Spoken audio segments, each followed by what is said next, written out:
اور جب وہ اپنی جوانی کو پہنچے تو ہم نے ان کو دانائی اور علم عطا کیا، اور نیکوکاروں کو ہم اسی طرح بدلہ دیا کرتے ہیں۔ اور جس عورت کے گھر میں وہ رہتے تھے اس نے ان کو اپنی طرف مائل کرنا چاہا اور دروازے بند کر کے کہنے لگی، یوسف جلدی آؤ۔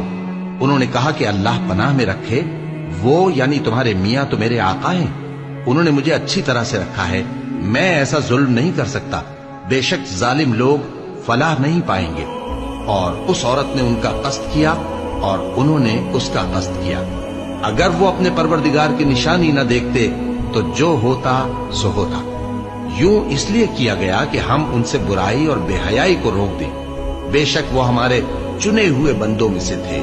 اور دونوں دروازے کی طرف بھاگے، آگے یوسف پیچھے زلیخا، اور عورت نے ان کا کرتا پیچھے سے پکڑ کر جو کھینچا تو پھاڑ ڈالا، اور دونوں کو دروازے کے پاس عورت کا خاوند مل گیا۔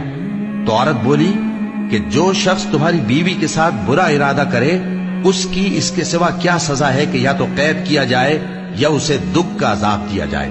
یوسف نے کہا، اسی نے مجھ کو اپنی طرف مائل کرنا چاہا تھا۔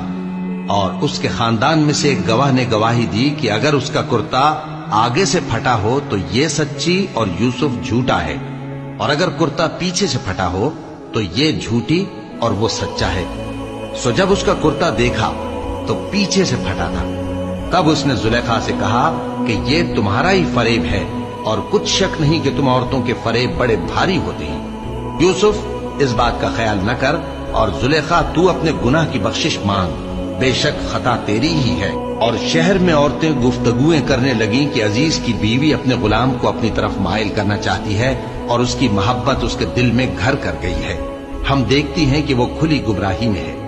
پھر جب زلیخا نے ان عورتوں کی گفتگو جو حقیقت میں دیدار یوسف کے لیے ایک چال تھی سنی، تو ان کے پاس دعوت کا پیغام بھیجا اور ان کے لیے ایک محفل مرتب کی، اور پھل تراشنے کے لیے ہر ایک کو ایک ایک چھری دی، اور یوسف سے کہا کہ ان کے سامنے آؤ۔ جب عورتوں نے ان کو دیکھا تو ان کا روب حسن ان پر ایسا چھا گیا کہ پھل تراشتے تراشتے اپنے ہاتھ کاٹ لیے، اور بے ساختہ بول اٹھیں کہ اللہ پاک